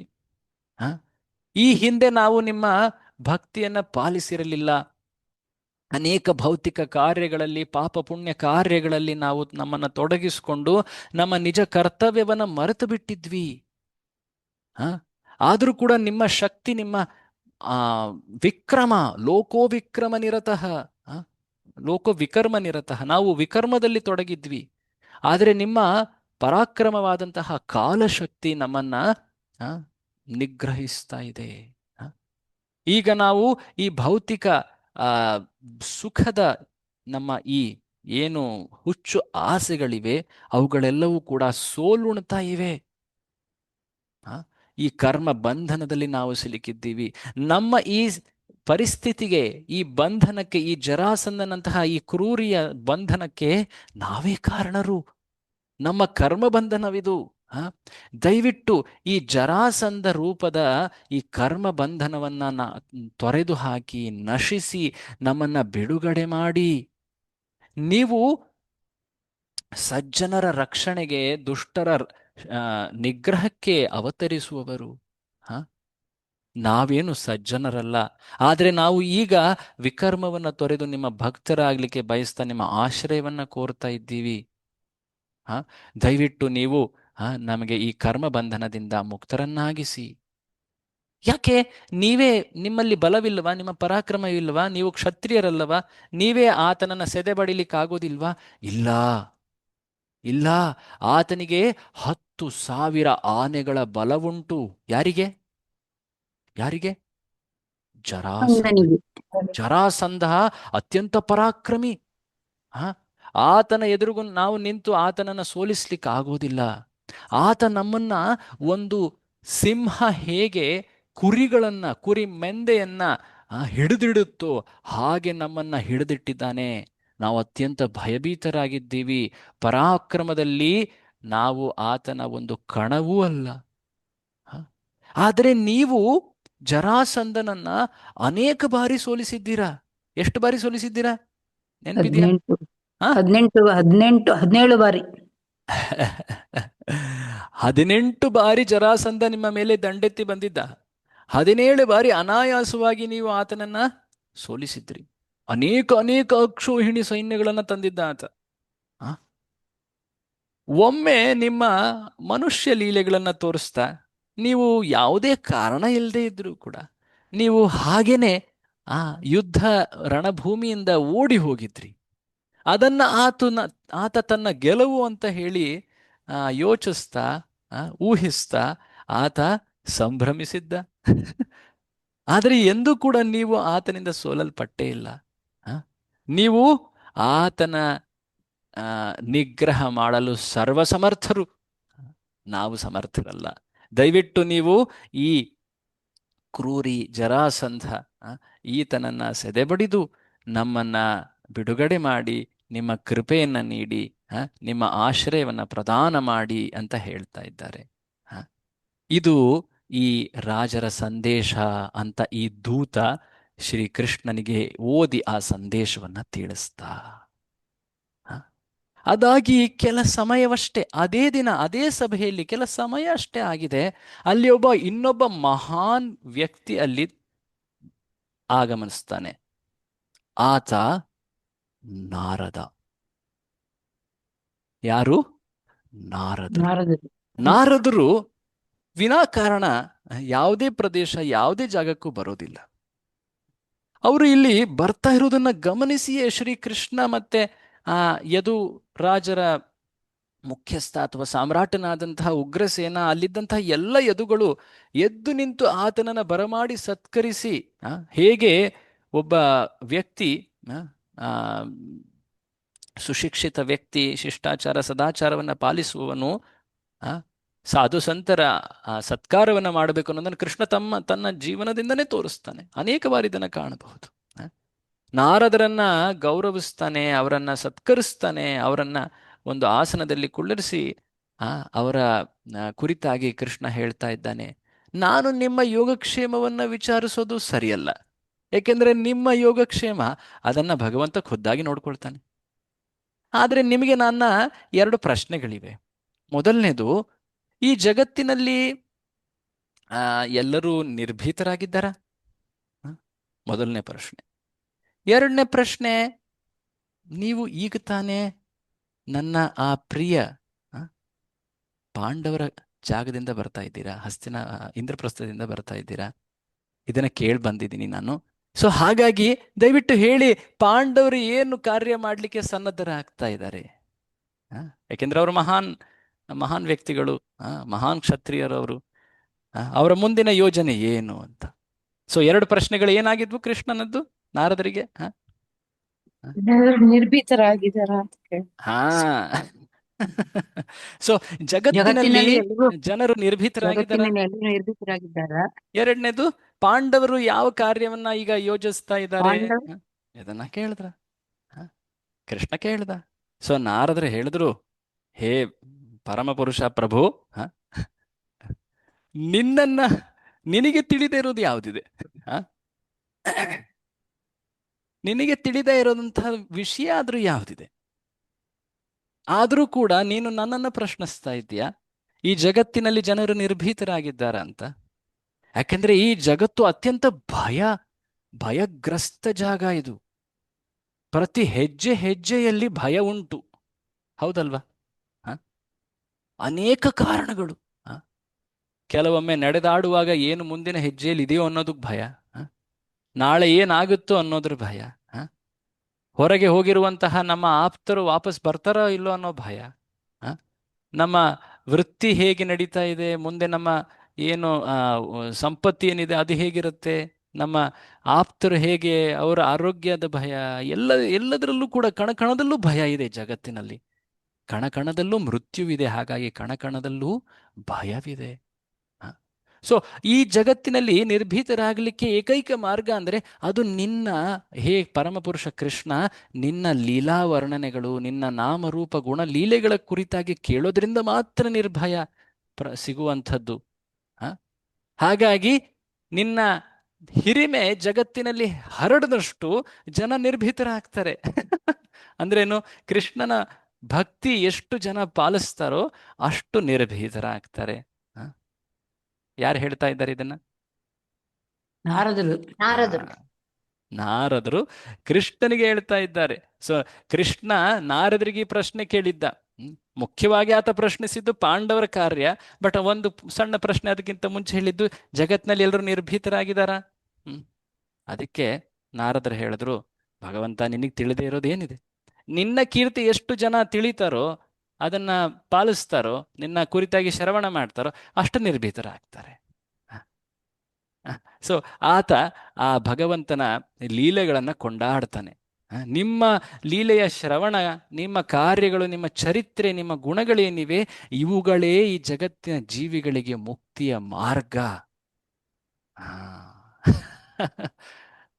ಅದಾದ್ಮೇಲೆ ಎರಡನೇ ಪ್ರಶ್ನೆ, ಪಾಂಡವರು ಏನ್ ಮಾಡ್ತಾ ಇದ್ದಾರೆ? ಪಾಂಡವರು ಅವರು ಮಹಾನ್ ಚತುರರು.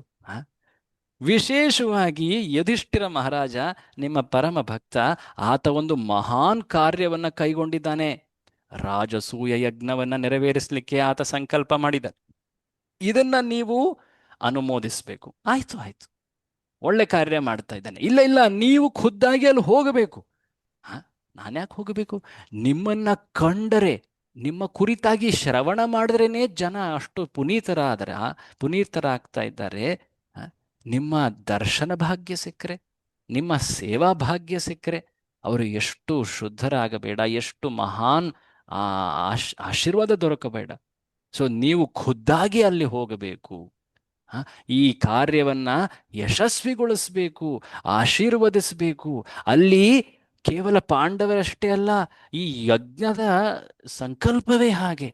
ಜಗತ್ತಿನ ಎಲ್ಲರೂ ಕೂಡ, ಎಲ್ಲ ಶ್ರೇಷ್ಠ, ಕೇವಲ ಜಗತ್ತು ಅಂದರೆ ಬರೀ ಭೂಮಂಡಲ ಅಷ್ಟೇ ಅಲ್ಲ, ಪೂರ್ತಿ ಬ್ರಹ್ಮಾಂಡದ ಎಲ್ಲ ಮಹಾನ್ ವ್ಯಕ್ತಿಗಳು ಕೂಡ ಅಲ್ಲಿ ನೆರೆತಾರೆ. ದೇವತೆಗಳು, ಮಹಾನ್ ರಾಜರು, ಋಷಿಗಳು ಎಲ್ಲರೂ ಕೂಡ ಅಲ್ಲಿ ನಿಮ್ಮ ದರ್ಶನಕ್ಕಾಗಿ ಬರ್ತಾರೆ. ಯುಧಿಷ್ಠಿರ ಮಹಾರಾಜನ ಅತ್ಯಂತ ಮಹಾನ್ ಯೋಜನೆ ಇದು. ನಿಮ್ಮ ಕೀರ್ತಿಯನ್ನ ಪೂರ್ತಿ ಬ್ರಹ್ಮಾಂಡದಲ್ಲಿ ತೋರಿಸ್ಲಿಕ್ಕೆ ಅಂತ ಈ ಕಾರ್ಯವನ್ನ ಮಾಡ್ತಾ ಇದ್ದಾನೆ. ಸೊ ಎಲ್ಲರಿಗೂ ನೀವು ಕೃಪೆಯನ್ನ ನೀಡಬೇಕು, ದಯವಿಟ್ಟು ನೀವು ಹೊರಡಬೇಕು. ಯಾರು ಹೇಳ್ತಾ ಇದ್ದಾರೆ ಮಾತನ್ನ? ಯಾರು ನಾರದರು. ನಾರದ್ರು ಹೇಳ್ತಾ ಇದ್ದಾರೆ. ಬಟ್ ಇದಕ್ಕೂ ಮುಂಚೆ ಇನ್ನೊಬ್ಬ ವ್ಯಕ್ತಿ ಬಂದು ಇನ್ನೊಂದು ಕಡೆ ಹೊರಡಬೇಕು ಅಂತ ಹೇಳಿದ್ದ. ಆ ದೂತ ಆ ರಾಜರನ್ನ ಬಿಡುಗಡೆ ಮಾಡ್ಲಿಕ್ಕೆ ಜರಾಸಂಧನನ್ನ ನೀವು ಸೋಲಿಸಿ ಆತನನ್ನ ಸೆದೆ ಬಡಿಬೇಕು ಅಂತ ಹೇಳಿದ್ದ. ಯದುಗಳೆಲ್ಲರೂ ಕೂಡ ತಯಾರಾಗಿ ನಿಂತಿದ್ರು. ಈಗ ನಮಗೊಂದು ಯುದ್ಧಕ್ಕೆ ಒಂದು ಅವಕಾಶ ಸಿಕ್ಕಿದೆ, ವಾ ವಾ ಅಂತ ಹೇಳಿ ಅವರೆಲ್ಲರೂ ಕ್ಷತ್ರಿಯರು, ಯುದ್ಧ ಪ್ರಿಯರು ತಯಾರಾಗಿದ್ರು. ಬಟ್ ಈ ನಾರದರ ಮಾತು ಕೇಳಿಬಿಟ್ಟು ಅವರಿಗೆ ಒಂದು ಸ್ವಲ್ಪ ಬೇಸರ ಆಯ್ತು. ಇದಾಗಬಾರ್ದು, ಇಲ್ಲ ಇಲ್ಲ ಇಲ್ಲ, ಇದು ಈಗಲ್ಲ. ಕೃಷ್ಣ ಬೇಡ ಬೇಡ, ಆಮೇಲೆ ಹೋಗೋಣ ಇಂದ್ರಪ್ರಸ್ಥಕ್ಕೆ. ಕೆಲವರಂತೂ ಅತ್ಯಂತ ಕ್ರೋಧಿತರಾಗಿದ್ರು ನಾರದರ ಈ ಮಾತು ಕೇಳಿ ಅಲ್ಲಿ ಯದುಗಳಲ್ಲಿ.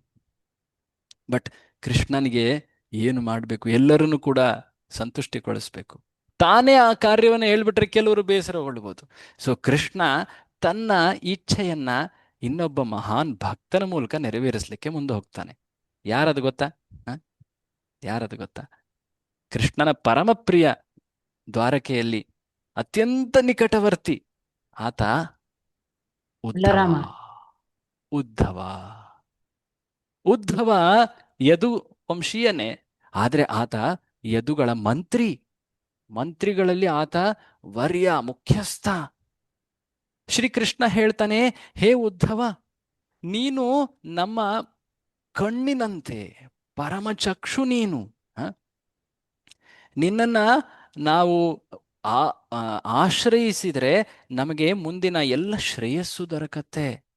ಸೊ ದಯವಿಟ್ಟು ನೀನು ನನಗೆ, ನಮ್ಮೆಲ್ಲರಿಗೆ ಹಿತ ಬಯಸುವಂತಹ ಒಂದು ಮಾರ್ಗವನ್ನ ದರ್ಶನ ಮಾಡಿಸು. ಸೊ ಶ್ರೀಕೃಷ್ಣನಿಗೆ ಎಲ್ಲವೂ ತಿಳಿದಿದೆ. ಆದರೂ ಕೂಡ ಆ ಮಹಾನ್ ಕಾರ್ಯಗಳ ಶ್ರೇಯ, ಪ್ರಸಿದ್ಧಿ ತನ್ನ ಭಕ್ತನಿಗೆ ದೊರಕಲಿ ಅನ್ನೋ ಒಂದು ಉದ್ದೇಶದಿಂದ ಕೃಷ್ಣ ಇಲ್ಲಿ ಉದ್ಧವನಿಗೆ ಪ್ರಶ್ನಿಸ್ತಾ ಇದ್ದಾನೆ. ಉದ್ಧವನ ಶ್ರೇಷ್ಠತೆ ಜಗತ್ತಿಗೆಲ್ಲ ತಿಳಿಲಿ ಅನ್ನೋ ಒಂದು ಕಾರಣವೂ ಕೂಡ ಉಂಟು.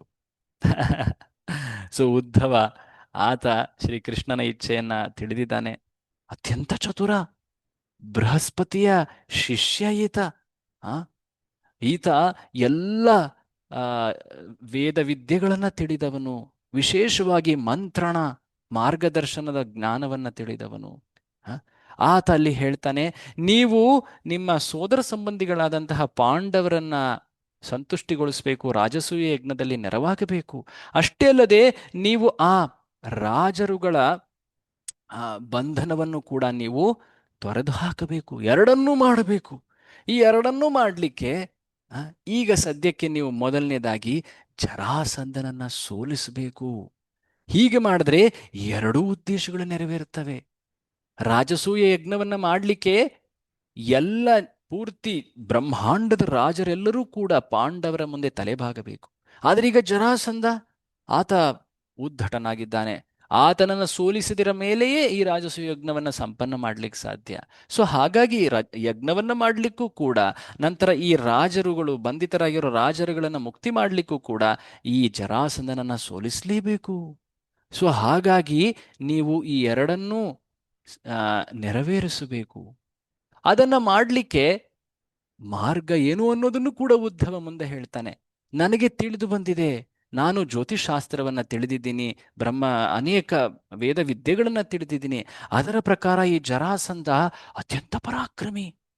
ಯಾವ ಯದುವಂಶೀಯರೂ ಕೂಡ ಆತನ ಮುಂದೆ ನಿಂತು ಸೋಲಿಸ್ಲಿಕ್ಕಾಗೋದಿಲ್ಲ. ಆತನಿಗೆ ಸರಿಸಮಾನನಾದವನು ಆ ಕುರುವಂಶದಲ್ಲಿರುವ ಪಾಂಡವರಲ್ಲಿ ಇರುವಂತಹ ಭೀಮ ಮತ್ತೆ ಜರಾಸಂಧ ಸಮಾನ ಬಲ ಉಳ್ಳವರು. ಸೊ ಆದರೆ ಜರಾಸಂಧನನ್ನ ಯುದ್ಧದಲ್ಲಿ ಸೈನ್ಯದೊಡನೆ ಸೋಲಿಸ್ಲಿಕ್ಕಾಗೋದಿಲ್ಲ. ಬಹಳ ಚತುರತೆಯಿಂದ ಆತನಿಂದ ಏನ್ ಹೇಳ್ತಾರೆ, ಒಬ್ಬರಿಗೆ ಇನ್ನೊಬ್ಬರು ಅಂದ್ರೆ ಏಕಾಂಗಿಯಾಗಿ ಇಬ್ಬರು ಮಾತ್ರ ಸೆಣಸಾಡಿ ಆತನನ್ನ ಆ ಪಂದ್ಯದಲ್ಲಿ ಜರಾಸಂಧನನ್ನ ಸೋಲಿಸಬೇಕು, ವಧೆ ಮಾಡಬೇಕು. ಭೀಮ ಈ ವಧೆಯನ್ನ ಮಾಡಬೇಕು. ಬಟ್ ಜರಾಸಂಧ ಮತ್ತೆ ಭೀಮ ಇಬ್ಬರೂ ಕೂಡ ಸಮಾನ ಬಲಶಾಲಿಗಳಾದ್ರೆ ಭೀಮ ಹೇಗೆ ಗೆಲ್ತಾನೆ? ಆ ಕೃಷ್ಣ ಈ ರೀತಿ ಪ್ರಶ್ನಿಸ್ಬೋದಲ್ಲ. ಸೊ ಅದಕ್ಕೆ ಮುಂದೆ ಉದ್ಧವ ಹೇಳ್ತಾನೆ, ನೀವು ಆ ಸೆಣಸಾಟದ ಸಂದರ್ಭದಲ್ಲಿ ಅಲ್ಲಿ ಸ್ಥಿತರಾಗಿದ್ದರೆ ಭೀಮ ನಿಮ್ಮ ಆಶೀರ್ವಾದವನ್ನ ಪಡೆಯೋದ್ರಿಂದ ಈ ಕಾರ್ಯವನ್ನ ಆತ ಮಾಡಲಿಕ್ಕೆ ಸಾಧ್ಯ. ನಿಜವಾಗಿಯೂ ಹೇಳಬೇಕಂದ್ರೆ ನೀವೇ ಜರಾಸಂಧನನ್ನ ಕೊಲ್ಲುತ್ತಾ ಇದ್ದೀರಾ. ಆ ಭೀಮ ನಿಮ್ಮ ನಿಮಿತ್ತ, ನಿಮ್ಮ ಉಪಕರಣ. ಆ? ಹೇಗೆ ನೋಡಿ, ಕೃಷ್ಣ ಮಹಾನ್ ಕಾರ್ಯಗಳನ್ನ ಸಂಪನ್ನಗೊಳಿಸ್ತಾ ಇದ್ದಾನೆ. ಅನೇಕ ಕಾರ್ಯಗಳನ್ನ ತಾನೇ ಸ್ವತಃ ಮಾಡಿ ತೋರಿಸ್ತಾ, ಈಗ ಕೆಲ ಕಾರ್ಯಗಳನ್ನ ತನ್ನ ಭಕ್ತರ ಮೂಲಕ ಮಾಡಿ ತೋರಿಸ್ತಾ ಇದ್ದಾನೆ. ರಾಮಾಯಣದಲ್ಲಿ ಶ್ರೀರಾಮಚಂದ್ರ ಏಕಾಂಗಿಯಾಗಿ ಎಲ್ಲ ಕಾರ್ಯಗಳನ್ನ ಮಾಡೋಲಿಕ್ಕೆ ಸಾಧ್ಯವಿತ್ತು. ಆದರೂ ಕೂಡ ಆ ಶ್ರೇಯವನ್ನ ತನ್ನ ಭಕ್ತರಿಗೆ ನೀಡಲಿಕ್ಕೆ ಅಂತ ವಾನರರು, ವಿಶೇಷವಾಗಿ ಆ ಆಂಜನೇಯ, ಸುಗ್ರೀವ, ಎಲ್ಲರಿಗೂ ಕೂಡ ಆ ಪ್ರಸಿದ್ಧಿಯನ್ನ ನೀಡ್ತಾನೆ. ಸೊ ಹಾಗೆ ಶ್ರೀಕೃಷ್ಣ ಪಾಂಡವರ ಮೂಲಕ ಮಹಾನ್ ಕಾರ್ಯಗಳನ್ನು ಮಾಡ್ತಾ ಇದ್ದಾನೆ. ಯಾಕಂದ್ರೆ ಪಾಂಡವರು ಬಹಳ ಮಹಾನ್ ಭಕ್ತರು. ಸೊ ಇದನ್ನು ನಾವು ಮುಂದಿನ ಚರ್ಚೆಯಲ್ಲಿ ನೋಡ್ತೀವಿ. ಸೊ ಹೀಗೆ ನಿಮ್ಮ ಸಾನ್ನಿಧ್ಯದಲ್ಲಿ ಭೀಮ ಈ ಜರಾಸಂಧನನ್ನ ಸಂಹಾರ ಮಾಡ್ಲಿಕ್ಕೆ ಸಾಧ್ಯ. ಆನಂತರ ರಾಜರೆಲ್ಲರೂ ಮುಕ್ತರಾಗೋಕ್ ಸಾಧ್ಯ. ಆನಂತರ ಆ ಯಜ್ಞ ಸಂಪನ್ನವಾಗುತ್ತೆ. ಸೊ ತಾವು ಈಗ ಇಂದ್ರಪ್ರಸ್ಥದ ಕಡೆ ನಡಿಬೇಕು. ಆಗ ಶ್ರೀಕೃಷ್ಣ ಎಲ್ಲರ, ಮುಖ್ಯವಾಗಿ ಆ ಯದು ಹಿರಿಯರಾದಂತಹ ವಸುದೇವ, ಉಗ್ರಸೇನ ಇವರೆಲ್ಲರ ಆಶೀರ್ವಾದವನ್ನ ಪಡೆದು ಬಲರಾಮನಿಗೆ ಅಲ್ಲಿರ್ಲಿಕ್ಕೆ ಹೇಳಿ ಆತ ತನ್ನ ರಾಣಿಯರೊಡನೆ ಈಗ ಪ್ರಯಾಣಿಸ್ತಾ ಇದ್ದಾನೆ. ಎಲ್ಲಿಗೆ ಹೋಗ್ತಾ ಇದ್ದಾನೆ ಶ್ರೀಕೃಷ್ಣ? ಎಲ್ಲಿ ಹೋಗ್ತಾ ಇದ್ದಾನೀಗ? ಇಂದ್ರಪ್ರಸ್ಥದ ಕಡೆಗೆ ಪ್ರಯಾಣವೇ ಮಾಡ್ತಾ ಇದ್ದಾನೆ. ಇಂದ್ರಪ್ರಸ್ಥ ಅಂದ್ರೆ ಈಗಿನ ಕಾಲದ ಡೆಲ್ಲಿ, ನವದೆಹಲಿ. ಅಲ್ಲಿಗೆ ಪ್ರಯಾಣಿಸ್ಲಿಕ್ಕೆ ತಯಾರಾಗ್ತಾ ಇದ್ದಾನೆ. ಎಲ್ಲರನ್ನೂ ಕೂಡ ಆತ ಸಂರಕ್ಷಣೆಯಲ್ಲಿ ಕರೆದೊಯ್ತಾ ಇದ್ದಾನೆ. ಆ ಒಂದು ಪೂರ್ತಿ ಏನು ಪ್ರಯಾಣಿಸುವಂತಹ ಆ ಪಾರ್ಟಿ ಅಂತ ಏನು ಹೇಳ್ತಾರೆ, ಎಷ್ಟೊಂದು ಕುದುರೆ, ರಥಗಳು, ಸೈನಿಕರು, ಪಲ್ಲಕ್ಕಿಗಳು, ರಾಣಿಯರೆಲ್ಲರೂ ಕೂಡ ಕೃಷ್ಣನ ಜೊತೆ ಹೋಗ್ತಾ ಇದ್ದಾರೆ. ಮುಖ್ಯ ರಾಣಿಯರೆಲ್ಲರೂ ಕೂಡ, ಅವರೆಲ್ಲರನ್ನು ಕೂಡ ಪಲ್ಲಕ್ಕಿಯಲ್ಲಿ ಕುಳ್ಳಿರಿಸಿಕೊಂಡು ಕರೆದೊಯ್ಲಾಗ್ತಾ ಇದೆ. ಆ ಪೂರ್ತಿ ಸೈನ್ಯ ಹೇಗೆ ನಡೀತಾ ಇತ್ತು! ಒಂದು ದೊಡ್ಡ ಸಮುದ್ರ ಅದು ಹೋಗ್ತಾ ಇರುವಂತೆ. ಆ ಸಮುದ್ರದಲ್ಲಿ ಅನೇಕ ಅಲೆಗಳು ಹೇಗೆ ರಭಸವಾಗಿ ಸದ್ದನ್ನ ಮಾಡ್ತಾವ. ಕೆಲವೊಮ್ಮೆ ಅತ್ಯಂತ ಬೃಹತ್ತಾದಂತಹ ತಿಮಿಂಗಿಲಗಳು ಸದ್ದನ್ನ ಮಾಡ್ತಾವ. ಹಾಗೆ ಅಲ್ಲಿ ಸದ್ದುಂಟಾಗ್ತಾ ಇತ್ತು. ಶ್ರೀಕೃಷ್ಣ ನಾರದರಿಗೂ ಮತ್ತೆ ಆ ಸಂದೇಶವನ್ನು ತಂದಂತಹ ದೂತರಿಬ್ಬರಿಗೂ ಕೂಡ ಆಶ್ವಾಸನೆ ನೀಡ್ತಾನೆ. ವಿಶೇಷವಾಗಿ ದೂತನಿಗೆ ಹೇಳ್ತಾನೆ, ಜರಾಸಂಧನನ್ನ ಕೊಲ್ಲಿಕ್ಕೆ ಎಲ್ಲ ಸನ್ನದ್ಧತೆಯನ್ನ ಮಾಡ್ತಾ ಇದ್ದೀನಿ, ಹೆದರಬೇಡಿ ಅಂತ ಅವರಿಗೆ ಸಂದೇಶ ಹೇಳು ಅಂತ ಹೇಳಿ ಅವ್ರನ್ನ ಕಳಿಸ್ತಾನೆ. ಆ ದೂತ ಬಂದು ಆ ರಾಜರಿಗೆ ಹೇಳಿ, ಆ ರಾಜರೆಲ್ಲರೂ ಕೂಡ ಆ ಸಮಯಕ್ಕೆ ಕಾಯ್ತಾ ಇದ್ದಾರೆ. ನಾರದರು ಕೂಡ ಈ ಮಾತನ್ನ ಕೇಳಿ, ಕೃಷ್ಣಗೆ ಇಂದ್ರಪ್ರಸ್ಥಕ್ಕೆ ಹೊರಟಿದ್ದಾನೆ ಅಂತ ಹೇಳಿ ಅವರು ಕೂಡ ಆಕಾಶ ಮಾರ್ಗದಲ್ಲಿ ಅಂತರ್ಧಾನರಾದರು. ಸೊ ಹೀಗೆ ಕೃಷ್ಣ ಈಗ ಇಂದ್ರಪ್ರಸ್ಥ, ದೆಹಲಿಯ ಕಡೆ, ಗುಜರಾತ್ನಿಂದ ದೆಹಲಿ ಕಡೆ ಪ್ರಯಾಣ ಮಾಡ್ತಾ ಇದ್ದಾನೆ. ಮಧ್ಯದಲ್ಲಿ ಅನೇಕ ರಾಜ್ಯಗಳು, ಆನರ್ತ, ಸೌವೀರ, ಮರುದೇಶ, ಮತ್ಸ್ಯ, ಅನೇಕ ದೇಶಗಳು ಬರ್ತವೆ. ಸೊ ಹೀಗೆ ಆತ ಈಗ ಆ ಇಂದ್ರಪ್ರಸ್ಥ ನಗರದ ಹೊರಭಾಗದಲ್ಲಿ ತಲುಪಿದ್ದಾನೆ. ಯುಧಿಷ್ಠನಿಗೆ ಇದು ಕೇಳಿ ತಿಳಿ ಬಂತು. ತಕ್ಷಣವೇ ಆತ ತನ್ನ ಎಲ್ಲ ಪುರೋಹಿತರೊಡನೆ ಅಲ್ಲಿಗೆ ಹೋಗ್ತಾನೆ. ಕೃಷ್ಣನನ್ನ ಬರಮಾಡ್ಲಿಕ್ಕೆ ಆತನೇ ಆ ನಗರದ ದ್ವಾರದ ಬಳಿ ಹೋಗ್ತಾನೆ. ಅತ್ಯಂತ ಗೌರವದಿಂದ ಕೃಷ್ಣನನ್ನ ಬರಮಾಡ್ಲಿಕ್ಕೆ ಅಂತ ಹೋಗಿದ್ದಾನೆ. ಕೃಷ್ಣನನ್ನ ಕಂಡ ತಕ್ಷಣ ಯುಧಿಷ್ಠಿರ ಆ ಭಕ್ತಿಯಲ್ಲಿ ಕರಗಿ ಹೋಗಿಬಿಟ್ಟ. ತಕ್ಷಣವೇ ಆ ಶ್ರೀಕೃಷ್ಣನನ್ನ ಆಲಂಗಿಸಿಕೊಳ್ತಾ ಇದ್ದಾನೆ. ಕೃಷ್ಣ, ನಿನ್ನನ್ನ ಕಾಣದೆ ಎಷ್ಟೊಂದು ವಿರಹದ ಬೇನೆಯಲ್ಲಿ ನಾವು ಬೇಯ್ತಾ ಇದ್ವಿ. ನಮ್ಮೆಲ್ಲ ದುಃಖವನ್ನ ನಿವಾರಿಸಿದ್ದೀಯಾ, ನಮ್ಮನ್ನ ಶುದ್ಧ ಮಾಡ್ತಾ ಇದ್ದೀಯಾ. ಈಗ ನಾವು ಅತ್ಯಂತ ಆನಂದದಲ್ಲಿ ತಲ್ಲೀನರಾಗಿದ್ದೀವಿ. ನಾವು ಈ ಭೌತಿಕ ಜಗತ್ತಿನಲ್ಲಿ ಇದ್ದೀವಿ ಅನ್ನೋದನ್ನೇ ಮರೆತು ಬಿಟ್ಟಿದ್ದೀವಿ.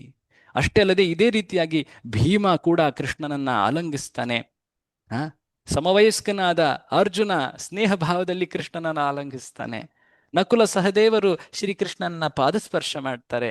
ಆ ಅದಾದ ಮೇಲೆ ಅಲ್ಲಿ ನೆರೆದಿದ್ದಂತಹ ಅನೇಕ ಜನರೆಲ್ಲರೂ ಕೂಡ ಕೃಷ್ಣನ ಗುಣಗಾನವನ್ನ ಮಾಡ್ತಾ ಇದ್ದಾರೆ. ಪುರೋಹಿತರು ಆ ಎಲ್ಲ ಅನೇಕ ವೇದ ಪಾಠಗಳನ್ನ ಸ್ತುತಿಗಳನ್ನ ಹೇಳಲಾಗ್ತಾ ಇದೆ. ಅನೇಕ ನಗಾರಿ ವಾದ್ಯಗಳನ್ನ ಮೊಳಗಲಾಗ್ತಾ ಇದೆ. ಕೃಷ್ಣ ಈಗ ಇಂದ್ರಪ್ರಸ್ಥವನ್ನ ಪ್ರವೇಶಿಸ್ತಾ ಇದ್ದಾನೆ. ಆ ಇಂದ್ರಪ್ರಸ್ಥದಲ್ಲಿ ಒಂದು ದೊಡ್ಡ ಉತ್ಸವವೇ ನಡೀತಾ ಇದೆ.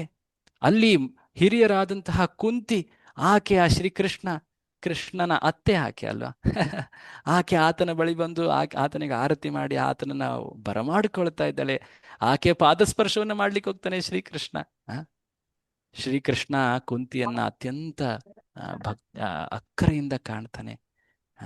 ಹಿಂದೆ ಆಕೆಯ ಯೋಗಕ್ಷೇಮವನ್ನು ವಿಚಾರಿಸ್ಲಿಕ್ಕೆ ಅಂತ ಕೃಷ್ಣ ಅಕ್ರೂರನನ್ನ ಕಳಿಸಿದ್ದ, ನೆನಪು ಮಾಡ್ಕೊಳ್ಳಿ. ಅಷ್ಟೇ ಅಲ್ಲದೆ ಅನೇಕ ಬಾರಿ ಆ ಹಸ್ತಿನಾಪುರದ ಸುದ್ದಿಯನ್ನ ಆತ ಅನೇಕ ದೂತರಿಂದ ಕೇಳಿ ತಿಳಿದುಕೊಳ್ತಾ ಇದ್ದ. ಈಗ ಆತನೇ ಬಂದಿದ್ದಾನೆ, ಕುಂತಿಯನ್ನ ಕಂಡಿದ್ದಾನೆ. ಅತ್ಯಂತ ಸಂತೋಷದಲ್ಲಿ ಆಕೆಯನ್ನ ಆಲಂಗಿಸ್ತಾನೆ. ಆಕೆ ಪಾದಸ್ಪರ್ಶ ಮಾಡಿದ ನಂತರ ಅಲ್ಲಿ ದ್ರೌಪದಿ, ಸುಭದ್ರೆ ಎಲ್ಲರೂ ಕೂಡ ಇದ್ದಾರೆ. ಅಷ್ಟೇ ಅಲ್ಲದೆ ಕೃಷ್ಣನ ರಾಣಿಯರನ್ನ ಕಂಡು ದ್ರೌಪದಿ ಅತ್ಯಂತ ಹರ್ಷಿತಳಾಗಿ ಅವರನ್ನ ಸತ್ಕರಿಸ್ತಾಳೆ. ಅಲ್ಲಿ ಯುಧಿಷ್ಠಿರ ಒಂದು ಮಹಾನ್ ಏರ್ಪಾಟನ್ನು ಮಾಡಿದ್ದಾನೆ. ಕೃಷ್ಣ ಮತ್ತೆ ಎಲ್ಲ ಯದುಗಳು ರಾಣಿಯರಿಗೆ ಅವರ ತಂಗು ಸ್ಥಾನಕ್ಕೋಸ್ಕರ. ಹೀಗೆ ಪ್ರತಿದಿನ ಒಂದೊಂದು ಉತ್ಸವವನ್ನು ಏರ್ಪಡಿಸ್ತಾ ಇದ್ದಾನೆ ಕೃಷ್ಣನಿಗೆ, ಎಲ್ಲ ಭಕ್ತರಿಗೆ ಸಂತೋಷವನ್ನು ಉಂಟು ಮಾಡಲಿಕ್ಕೆ ಈ ಮಹಾನ್ ಭಕ್ತ ಯುಧಿಷ್ಠಿರ. ಸೊ ಹೀಗೆ ಈ ಸಮಯದಲ್ಲಿ ಅನೇಕ ಲೀಲೆಗಳು ಘಟಿಸ್ತವೆ. ಆ ಖಾಂಡವ ವನದ ದಹನ, ಆನಂತರ ಕಾಲಿಂದಿ ವಿವಾಹ, ಅದೆಲ್ಲವೂ ಕೂಡ ಘಟಿಸುತ್ತೆ. ಸೊ ಇದೆಲ್ಲ ಹೀಗೆ ನಡೀತಾ ಇರಬೇಕಾದ್ರೆ ಬರಮಾಡಿಕೊಳ್ಳುವಂತಹ ಒಂದು ವಿಶೇಷ ಸಂದರ್ಭದಲ್ಲಿ ವಿಶೇಷವಾಗಿ ವರ್ಣನೆ ಮಾಡಲಾಗ್ತದೆ. ಆ ಇಂದ್ರಪ್ರಸ್ಥ ಹಸ್ತಿನಾಪುರದ ಭಾಗವೇ. ಆ ನಗರದ ಮಹಿಳೆಯರು ಅಟ್ಟಾಳ ಅಂದ್ರೆ ಟೆರೆಸ್, ಅಲ್ಲಿ ನಿಂತ್ಕೊಂಡು ಅಲ್ಲಿಂದ ಮೇಲ್ಗಡೆಯಿಂದ ನೋಡ್ತಾ ಇದ್ದಾರೆ. ನೋಡೇ ಅಲ್ಲಿರೋಳು ಸತ್ಯಭಾಮೆ, ರುಕ್ಮಿಣಿ, ಆಕೆ ಮಿತ್ರವಿಂದ, ನಗ್ನಜಿತಿ, ಎಷ್ಟು ಭಾಗ್ಯವಂತರಿವರು. ಆ ಪರಮಪುರುಷ ಶ್ರೀಕೃಷ್ಣ ಎಲ್ಲ ಕಾಲ, ಕರ್ಮ, ಸ್ವಭಾವ ಎಲ್ಲವನ್ನೂ ನಿಗ್ರಹಿಸುವಂಥವನು. ಎಲ್ಲ ಪುರುಷಾವತಾರಗಳು, ಎಲ್ಲ ಅವತಾರಗಳ ಮೂಲನು. ಆತನ ಸಾನ್ನಿಧ್ಯ, ಸೇವಾ ಭಾಗ್ಯ ಅವರಿಗೆ ದೊರಕಿದೆ. ಹೀಗೆ ಅವರು ಆ ಕೃಷ್ಣನ ಗುಣಗಾನವನ್ನ ಮಾಡ್ತಾ ಇದ್ದಾರೆ ಪರಸ್ಪರದ ಮಾತುಗಳಲ್ಲಿ. ಇದನ್ನ ನಾವು ಮೊದಲನೇ ಸ್ಕಂದದ ಕೆಲ ಭಾಗಗಳಲ್ಲೂ ಕಾಣ್ತೀವಿ. ಅಲ್ಲಿ ಈ ರೀತಿಯಾದಂತಹ ಹೆಣ್ಣು ಮಕ್ಕಳ ಮಾತುಗಳು ಇವು. ಹೊರ ರೂಪದಲ್ಲಿ ನೋಡಿದ್ರೆ ಇಬ್ಬರು ಹೆಂಗಸರು ಜೊತೆಗೆ ನೆರೆದಾಗ ಏನು ಮಾತಾಡ್ತಾರೆ ಸಾಮಾನ್ಯವಾಗಿ, ವಿಶೇಷವಾಗಿ ಹೆಂಗಸರು ಅಂದಾಗ ಮನೆ ವಿಷಯಗಳನ್ನ, ಈ ಜಗತ್ತಿನ ಕುರಿತಾದ ವಿಷಯಗಳನ್ನ ಮಾತಾಡ್ತಾರೆ ಅಲ್ವಾ. ಆದರೆ ಈ ಹೆಂಗಸರು ಇವರು ಸಾಮಾನ್ಯರಲ್ಲ, ಇವರು ಭಗವಂತನ ಭಕ್ತರು. ಸೊ ಹಾಗಾಗಿ ಇವರು ಏನನ್ನ ಚರ್ಚಿಸ್ತಾ ಇದ್ದಾರೆ? ಭಗವಂತನ ಗುಣಗಾನವನ್ನ ಮಾಡ್ತಾ ಇದ್ದಾರೆ. ಅನ್ಯೋನ್ಯಮಾಸೀತ್ ಸಂಜಲ್ಪ ಉತ್ತಮ ಶ್ಲೋಕ ಚೇತಸಾಂ ಕೌರವೇಂದ್ರ ಪುರಸ್ತ್ರೀಣಾಂ ಸರ್ವಶ್ರುತಿ ಮನೋಹರ. ಅವರು ಮಾಡುವಂತಹ ಮಾತುಗಳು ಎಷ್ಟು ಸುಮಧುರವಾಗಿದ್ವು, ವೇದ ಮಾತುಗಳಿಗಿಂತ ಅವು ಉನ್ನತವಾಗಿದ್ವು. ಉತ್ತಮ ಶ್ಲೋಕ ಪುರುಷ ಶ್ರೀ ಕೃಷ್ಣನ ಕುರಿತಾಗಿದ್ವು. ಅವರ ಮಾತುಗಳನ್ನ ವೇದಗಳೂ ಕೂಡ ಅತ್ಯಂತ ಹರ್ಷಿತರಾಗಿ ಅವರ ಮಾತುಗಳನ್ನು ಕೇಳುತ್ತಿದ್ದರು. ವೇದ ಸ್ತೋತ್ರಗಳಿಗಿಂತಲೂ ಅವು ಉತ್ತಮವಾಗಿದ್ದು. ಯಾರ ಮಾತುಗಳು? ಆ ಹಸ್ತಿನಾಪುರ ಅಥವಾ ಇಂದ್ರಪ್ರಸ್ಥದ ಮಹಿಳೆಯರ ಮಾತುಗಳು. ನೋಡಿ, ಭಗವಂತನ ಕುರಿತಾಗಿ ಆಕರ್ಷಣೆ, ಚಿಂತನೆ, ಸ್ಮರಣೆ, ಶ್ರವಣ ಮಾಡೋದರ ಪ್ರಭಾವ ಎಂತಹ ಮಹಾನ್ ಅಂತ. ಶ್ರೀಕೃಷ್ಣನ ವರ್ಣನೆಯಿಂದ, ಆ ಶ್ರವಣದಿಂದ ಎಲ್ಲರೂ ಕೂಡ ಆಶ್ಚರ್ಯಗೊಳಗಾಗ್ತಾ ಇದ್ದಾರೆ. ಅವರು ಭಕ್ತಿಯಲ್ಲಿ ಉನ್ನತರಾಗ್ತಾ ಇದ್ದಾರೆ. ಸೊ ಹೀಗೆ ಶ್ರೀಕೃಷ್ಣ ಆ ಇಂದ್ರಪ್ರಸ್ಥದಲ್ಲಿ ಅನೇಕ ತಿಂಗಳುಗಳ ಕಾಲ, ಸರಿಸುಮಾರು 4 ತಿಂಗಳು ಅಂತ ಹೇಳಲಾಗುತ್ತೆ. ಆಕ್ಚುಲಿ ಹೇಳ್ಬೇಕಂದ್ರೆ ಈಗ ನಡೀತಾ ಇರುವಂತಹ ಸಮಯ ಇದು ವರ್ಷಾ ಋತು. ಈ ವರ್ಷಾ ಋತು ನಂತರದ ಮುಂದೆ ಬರುವಂತ ಇನ್ನೊಂದು ಋತು, ಒಟ್ಟಾರೆ 4 ತಿಂಗಳುಗಳ ಕಾಲ ಶ್ರೀಕೃಷ್ಣ ಇಂದ್ರಪ್ರಸ್ಥದಲ್ಲಿ ಉಳಿದಿದ್ದ. ವಿಶೇಷ ಅಲ್ವಾ? ಈಗಿನ ಸಮಯ ಎಷ್ಟು ಸರಿಯಾಗಿ ಅದು ನಮಗೆ ಕೋಇನ್ಸಿಡೆನ್ಸ್ ತರ ಆಗಿದೆ ನೋಡಿ, ಭಗವಂತನ ಯೋಜನೆ. ಸೊ ಇದೇ ವರ್ಷದ ಈ ಸಮಯದಲ್ಲೇ ನಡೆದಂತಹ ಘಟನೆಗಳಿವೆಲ್ಲವೂ. ಸೊ ಹೀಗೆ ಅಲ್ಲಿ ಆ ಕೃಷ್ಣ ಇಂದ್ರಪ್ರಸ್ಥದಲ್ಲಿ ತನ್ನ ಭಕ್ತರಾದಂಥ ಪಾಂಡವರೊಡನೆ ಇದ್ದಾನೆ. ವಿಶೇಷವಾಗಿ ಒಂದು ದಿನ ಈ ಯುಧಿಷ್ಠರ ಬಂದು ಶ್ರೀಕೃಷ್ಣನ ಮುಂದೆ ಕೂತು ಆತ ಒಂದು ವಿಶೇಷವಾದಂತಹ ಭಿನ್ನವಿ ಅಥವಾ ವಿನಂತಿಯನ್ನ ಮಾಡ್ತಾನೆ. ಏನ್ ಮಾಡ್ತಾನೆ? ಯಾರಾದ್ರೂ ಓದ್ತೀರಾ? ಇದೊಂದು ಲಾಸ್ಟ್ ಸ್ಲೈಡ್, ಕೊನೆ ಮಾಡೋಣ. ಓದ್ತೀರಾ ಯಾರಾದ್ರೂ ಇದನ್ನ? ಹರೇ ಕೃಷ್ಣ ಪ್ರಭು. ಓದಿ. ಓ ಎಸ್. ಪ್ರಭು, ವೈದಿಕ ಯಜ್ಞಗಳಲ್ಲಿ ಶ್ರೇಷ್ಠವಾದ ರಾಜಸೂಯ ಯಜ್ಞವನ್ನು ನೆರವೇರಿಸಲು ನಾನು ಬಯಸುತ್ತೇನೆ. ದಯವಿಟ್ಟು ನಮ್ಮ ಈ ಪ್ರಯತ್ನವನ್ನು ಯಶಸ್ವಿಗೊಳಿಸಿ. ಸೊ ಯುಧಿಷ್ಠಿರ ಹೇಳ್ತಾ ಇದ್ದಾನೆ, ನನಗೆ ಈ ಯಜ್ಞವನ್ನ ನೆರವೇರಿಸಲಿಕ್ಕೆ ಬಯಕೆ ಇದೆ, ಇದನ್ನ ನೀವು ಯಶಸ್ವಿಗೊಳಿಸಿ. ಯಾಕೆ ಯಾಕೆ ಈ ಯಜ್ಞವನ್ನ ಮಾಡ್ತಾ ಇದ್ದೀಯಾ? ಮುಂದಿನ ಸಾಲನ್ನು ಓದಿ ಮಾತಾಜಿ. ನಿಮ್ಮ ಓದ್ತಿದ್ದೀನಿ ಪ್ರಭು.